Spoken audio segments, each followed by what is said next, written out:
Hello and I welcome you to Vigyan Recharge. अगर एक रोग स्टार भटकता हुआ हमारे सौरमंडल के पास आ जाए तो उससे हमारी धरती की सेहत पे क्या फर्क पड़ेगा, कौन कौन सी परेशानियां आएंगी, उनसे हम कैसे निपटेंगे और क्या हम धरती को बड़े बड़े थ्रस्टर्स लगाकर धकेल कर सूरज से दूर ले जा सकते हैं, जैसा कि चीनी मीनियो द्वारा बनाई गई मूवी वांडरिंग अर्थ में दिखाया गया है। अगर हाँ तो कैसे, और अगर ना तो वैज्ञानिक ये बात क्यों कह रहे हैं कि ग्लोबल वार्मिंग से बचने के लिए सबसे बढ़िया तरीका है कि धरती की ऑर्बिट को बड़ा कर दो। अब क्या हम अपने घर यानी धरती के साथ ऐसा कुछ कर सकते हैं? आइए शुरू करते हैं। तो पहला सवाल ये कि एक रोग स्टार क्या होता है। तो एक रोग स्टार है आवारा तारा जिसका कोई परिवार नहीं, वो किसी की ग्रेविटी से जुड़ा हुआ भी नहीं। ग्रेविटी से जुड़ना क्या होता है? तो देखो, ग्रेविटी से जुड़ने का वही अर्थ है जैसे हमारी धरती सूरज की ग्रेविटी से जुड़ी हुई है और चांद धरती की ग्रेविटी से जुड़ा हुआ है, लेकिन एक रोग स्टार किसी की भी ग्रेविटी से जुड़ा हुआ नहीं होता। अब सवाल आता है ये कि कोई रोग स्टार हमारे सौरमंडल के नजदीक आ रहा है, ये हम कैसे पहचानेंगे? नहीं पहचान सकते। देखो, वैज्ञानिकों के हिसाब से हमारे सूरज के बराबर का एक रोग स्टार 40-50 बिलियन किलोमीटर की दूरी से यानी लगभग 4-5 हजार करोड़ किलोमीटर की दूरी से हमारे सौरमंडल के अस्ते बस्ते पैक कर देगा। लेकिन सवाल तो अभी भी वहीं का वहीं है, आखिर हम इस तारे को देख क्यों नहीं सकते? तो देखो, इसका एक बहुत बढ़िया जवाब एक शानदार फिजिसिस्ट नील डेग्रास टाइसन ने दिया है। जरा इसे सुनिए। You can have rogue stars cast asunder after a galactic collision, and we have galactic collisions all the time. And so there's no reason why you couldn't. Yes. And these are stars that are basically homeless. It would be very hard to see them because stars are too dim to give us enough light across intergalactic space.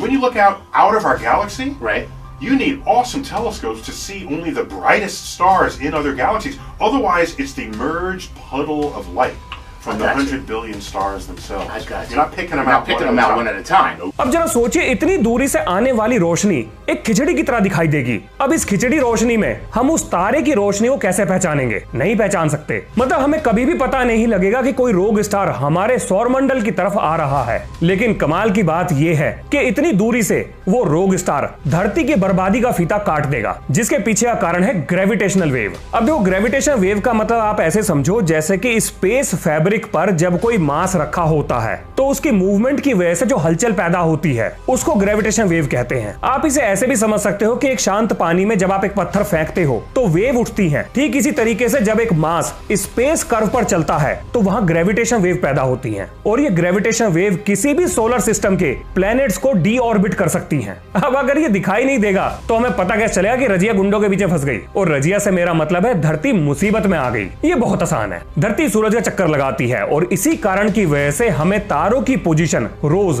पिछली रात के मुकाबले थोड़ी सी बदली हुई नजर आती है। लेकिन अगर धरती सूरज का चक्कर लगाना बंद कर दे तो ऐसी स्थिति में तारों की पोजीशन हमें हर रात वही दिखाई देगी जो पहली रात को दिखाई दी थी। लेकिन यह सवाल आता है कि धरती आखिर सूरज का चक्कर लगाना बंद क्यों करेगी? मतलब इसके पीछे क्या कारण है? और दूसरा ये कि तारों के बीच में ताक झांक करने का ठेका मतलब किसने उठा रखा है? तो देखो, धरती का सूरज के चारों तरफ चक्कर ना लगा पाने का जो कारण होगा वो होगा रोग स्टार के द्वारा धरती की ऑर्बिटल एनर्जी को खा जाना। लेकिन वो कैसे? तो भाई साहब, ठीक बिल्कुल ऐसे ही जैसे ये एमआरआई मशीन इस समय लोहे के इस सामान को अपनी तरफ खींचकर बैठी है। अब बिल्कुल ऐसे ही उस रोग स्टार के द्वारा लगाई जा रही ग्रेविटेशनल फील्ड धरती की ऑर्बिटल एनर्जी को खाना शुरू कर देगी। अब इससे होगा ये कि धरती जिस रफ्तार से सूरज के चारों तरफ चक्कर लगा रही है, अब वो उस रफ्तार से चक्कर नहीं लगा पाएगी और एक समय ऐसा आएगा जब धरती एक जगह पर रुक जाएगी और ऐसा होते ही सूरज की ग्रेविटी धरती को अपनी तरफ खींचना शुरू कर देगी। अब ये मत मान लेना कि ऐसा होगा कैसे, मतलब इतनी दूर से कैसे हो सकता है? बिल्कुल हो सकता है भाई साहब। इसके ऊपर अगस्त 2020 में मिनीसोटा यूनिवर्सिटी में पूरी कैलकुलेशन करके एक रिसर्च पेपर छापा गया है। अब देखो, अगर आपको उस मैथ्स पर यकीन है जिस मैथ्स का इस्तेमाल करके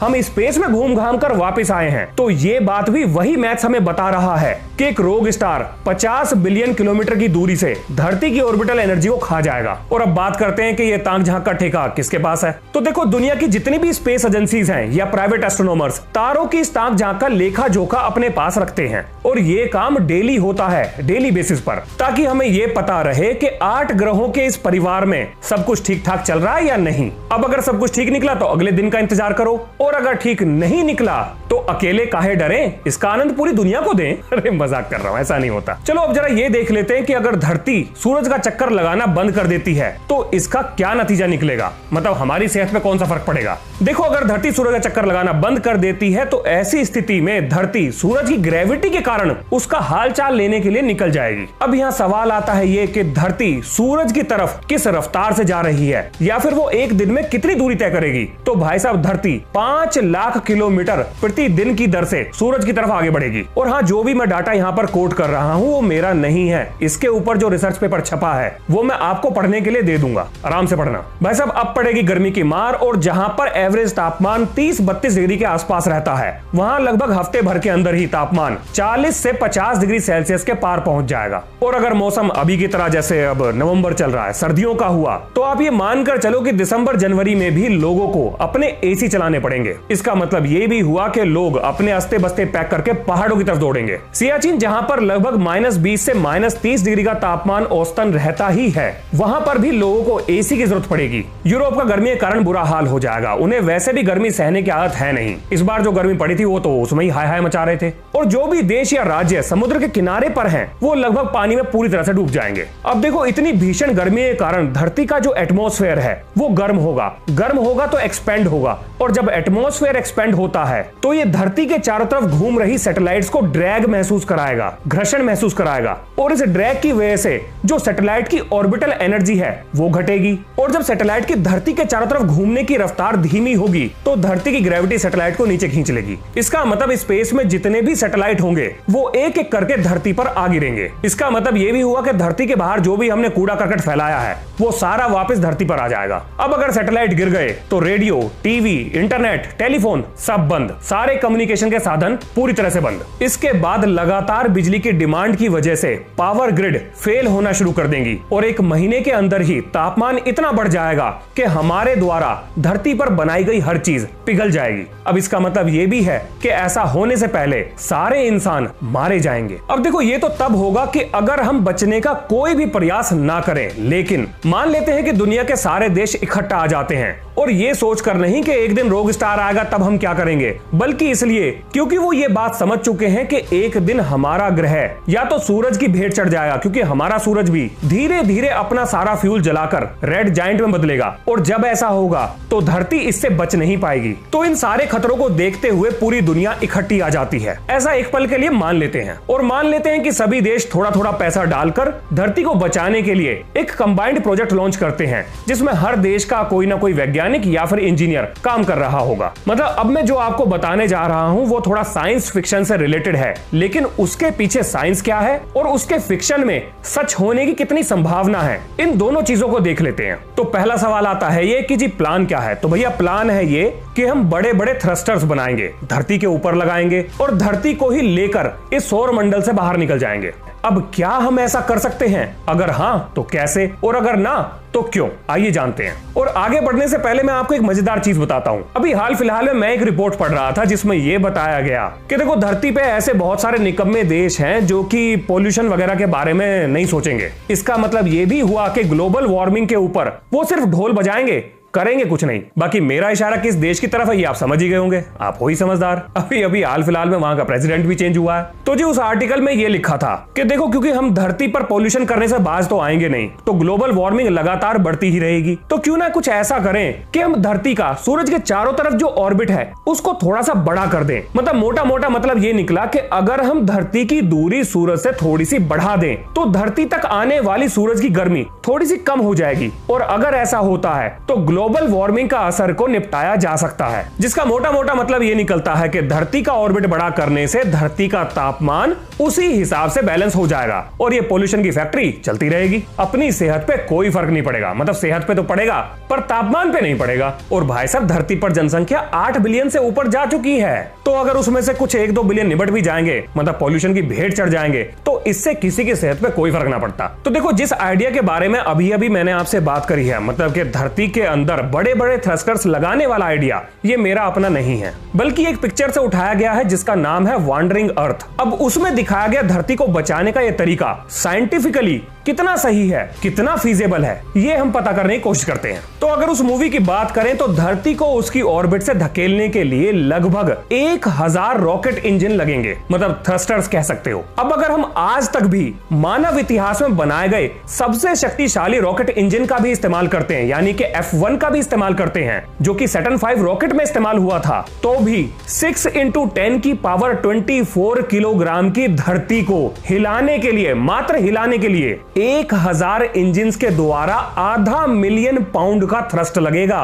अब आप सोच रहे हैं भैया इतने बड़े बड़े नंबर्स की बात कर रहे हो, आधा मिलियन पाउंड क्या है, ये तो हो जाएगा। तो भाई साहब ऐसा करना मैथमेटिकली, प्रैक्टिकली इम्पॉसिबल है। इतना पावरफुल थ्रस्टर हम नहीं बना सकते हैं, आज की टेक्नोलॉजी तो बना ही नहीं सकती, और मुझे पूरा शक है कि फ्यूचर में भी ये काम शायद नहीं कर पाएंगे। लेकिन मान लो कि इस तरह का पावरफुल रॉकेट इंजन या थ्रस्टर हमने बनाकर तैयार कर लिया, धरती के अंदर फिट भी कर दिया, तो भी मुसीबत खत्म नहीं होती। सबसे पहले हमें धरती को, जो ये अपनी धुरी पर घूम रही है, इसको रोकना पड़ेगा। अब देखो 1600 किलोमीटर प्रति घंटे की रफ्तार से धरती अपनी धुरी पर घूम रही है। अब अगर हम इसे रोकते हैं या रोकने का प्रयास करते हैं, तो जो चीजें धरती पर एंकर्ड नहीं है, यानी कि धरती से जुड़ी हुई नहीं है, वो नहीं रुकेंगी। इनर्शिया की वजह से वो लगातार घूमती रहेंगी, यानी कि धरती के चारों तरफ घूमने वाली हवा 1600 किलोमीटर प्रति घंटे की रफ्तार पर घूमती रहेगी, जब तक कि वो धीमी ना हो जाए। और मानव इतिहास में आज तक 408 किलोमीटर प्रति घंटे की रफ्तार से तेज हवाएं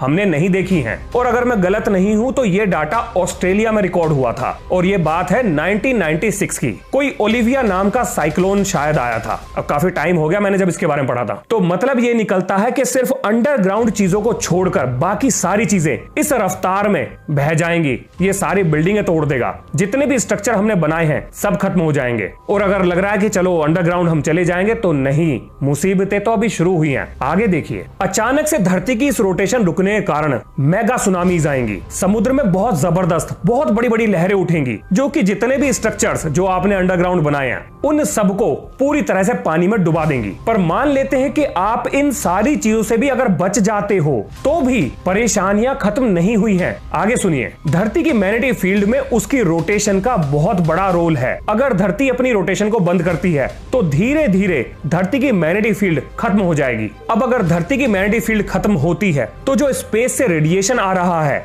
उसको कोई नहीं रोक पाएगा, और वो रेडिएशन सबसे पहले ओजोन को खत्म करेगा। और जब ये ओजोन खत्म होगी, तो सीधा ये रेडिएशन धरती पर आएगा, हमारे ऊपर आएगा, अगर हम जिंदा बचे हैं तो। जो भी पक्षी धरती की मैग्नेटिक फील्ड का सहारा लेकर एक देश से दूसरे देश में जाते हैं, वो रास्ता भटक जाएंगे। और अगर ऐसे में सोलर स्टॉर्म आ गया, तो वहां से पैदा होने वाला इलेक्ट्रोमैग्नेटिक डिस्टरबेंस धरती पर मौजूद हर एक इलेक्ट्रिकल और इलेक्ट्रॉनिक आइटम को पूरी तरह से फ्राई कर देगा, खत्म कर देगा। पर चलो मान लेते हैं कि हमारी किस्मत बढ़िया है, जिस समय हमने धरती को रोकने की कोशिश करी, उस समय सूरज पर कोई भी सोलर स्टॉर्म नहीं आया, और हमने वही काम कर दिखाया जो मार्वल मूवीज में थैनोस ने किया था, मतलब आधी आबादी को बचाने के लिए आधी आबादी को कुर्बान कर दिया। अब अगर इसके बाद भी आपको ऐसा लगता है कि हम बच जाएंगे, तो नहीं, ऐसा नहीं है। आगे सुनिए, जिस टाइम हम ये सारे काम कर रहे होंगे, उस टाइम चंदा मामा दूर से देखकर ये कहेंगे, why should Earth have all the fun, मतलब सारे मजे धरती ही क्यों ले, थोड़े से हमें भी लेने दो। अब इस बात का क्या मतलब हुआ?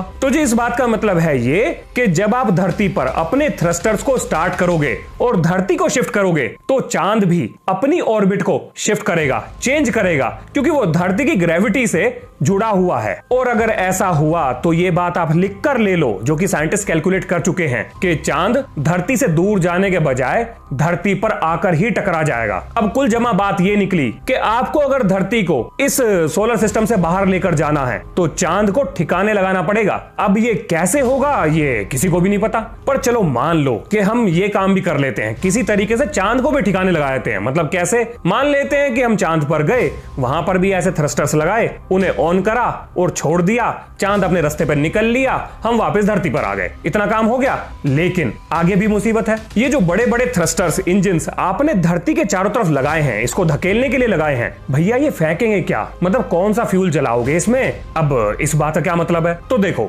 जब तक इंजन धरती से बाहर किसी मास को नहीं फेंकेंगे तब तक धरती आगे कैसे चलेगी? और आपने बिल्कुल सही सुना, धरती के बाहर हमें मास फेंकना पड़ेगा, तब जाके धरती आगे चलेगी। इसके बाद ही वो इंजन थ्रस्ट जनरेट कर पाएंगे। अब सवाल आता है ये कि भाई साहब आप कौन सा मास इस्तेमाल करोगे? मतलब लिक्विड प्रोपेलेंट यूज करोगे, सॉलिड प्रोपेलेंट यूज करोगे, और कितना इस्तेमाल कर लोगे? हमारे पास इस्तेमाल करने के लिए आखिर कितना है? इतना तो है नहीं कि हम धरती को धकेल सके, लेकिन मान लेते हैं कि वैज्ञानिकों ने इसका भी कोई ना कोई जुगाड़ बना लिया। लेकिन यहाँ भी एक समस्या है। देखो, धरती पर जीवन के लिए सूरज बहुत इंपॉर्टेंट है, तो अगर हम धरती को इस ऑर्बिट से निकालकर किसी दूसरे सौरमंडल की तरफ जाते हैं, मान लेते हैं प्रोक्सिमा सेंचुरी, तो वहां पहुंचने के लिए हमें लगभग धरती का 90 to 95% मास स्पेस में बाहर फेंकना पड़ेगा और 10% मास लेकर हम प्रोक्सिमा सेंचुरी पहुंचेंगे। ये कैलकुलेशन ऑलरेडी साइंटिस्ट कर चुके हैं। अब आपको क्या लगता है, ये बातें हमें अभी भी पता लगी हैं? नहीं भाई साहब, ये बात हमें 4 अक्टूबर 1957 से पहले ही पता है, जब सोवियत यूनियन ने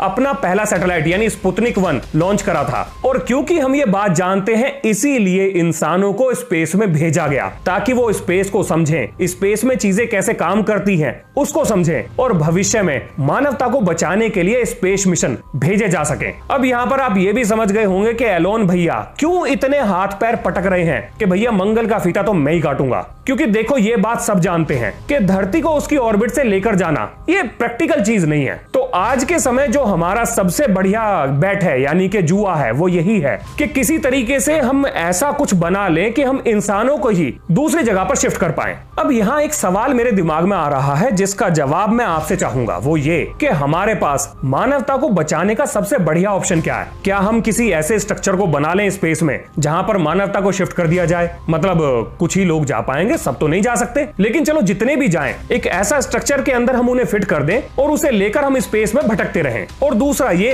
कि हम भाई ह्यूमंस को इकट्ठा करें, मतलब जितने लोगों को हम बचा सकते हैं, और उन्हें किसी दूसरे प्लेनेट पर शिफ्ट कर दें। अब देखो, ये प्रैक्टिकली कितना पॉसिबल है, इस पे तो हम जितनी चाहे डिबेट कर सकते हैं। इसके फेवर और अगेंस्ट दोनों में ही वैलिड तर्क दिए जा सकते हैं, लेकिन फिर भी आपकी साइंस की नॉलेज और आपकी इमेजिनेशन क्या कहती है कि कौन सा ऑप्शन हमारे लिए बेटर रहेगा? या फिर इसके अलावा भी अगर आपके दिमाग में कोई चीज है जिससे मानवता को भविष्य में ऐसे खतरों से हम बचा सकें, तो वो क्या होंगे? और देखो, जाने से पहले मुझे आपसे एक बात कहनी थी, वो ये कि किसी ने कमेंट में मुझसे एक सवाल पूछा कि सर आप ये सवाल क्यों पूछते हो? अगर हमारे पास इन चीजों के जवाब होते तो हम आपकी वीडियो क्यों देखते? तो देखो, इसका जवाब बड़ा सिंपल सा है। क्या आप जानते हो कि हमारे देश की जीडीपी में 55% हिस्सा सर्विस सेक्टर से आता है, यानी कि हम किसी न किसी रूप में दूसरों के लिए काम कर रहे हैं। चलो, अगर ये चीज आपके दिमाग में नहीं आई तो ये तो जरूर आया होगा कि बाहर का एजुकेशन सिस्टम यानी कि जर्मनी का, इंग्लैंड का, या यूएसए का, या फिनलैंड का, इन लोगों का एजुकेशन सिस्टम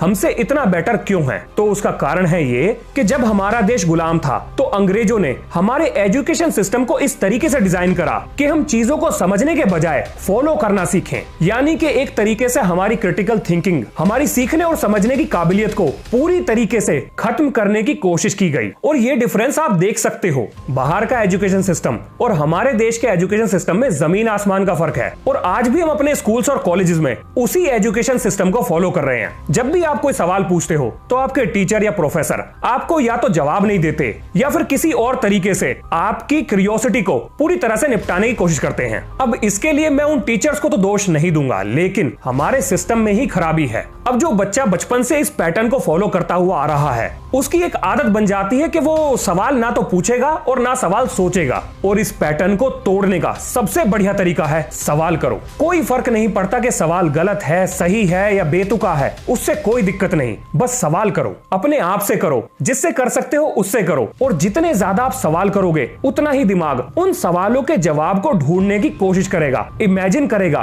क्रिटिकल थिंकिंग को अप्लाई करेगा। तो मेरा सवाल पूछने का मकसद आपको यह एहसास कराना नहीं है कि आपको इसका जवाब आता है या नहीं, बल्कि मैं तो यह चाहता हूं कि आप उस भंवर से बाहर निकल जाओ जो भंवर हमारे स्कूल और कॉलेज के एजुकेशन सिस्टम ने हमारे लिए बना दिया है। तो देखो, अगर किसी को मेरा सवाल पूछना बुरा लगा है तो इसके पीछे मेरा क्या थॉट प्रोसेस है वो मैंने आपको बता दिया। तो उम्मीद करता हूं कि आपने इस वीडियो से कुछ ना कुछ नया जरूर सीखा होगा। तो ये है इस वीडियो का अंत, मिलते हैं नेक्स्ट वीडियो में। जय हिंद, जय भारत।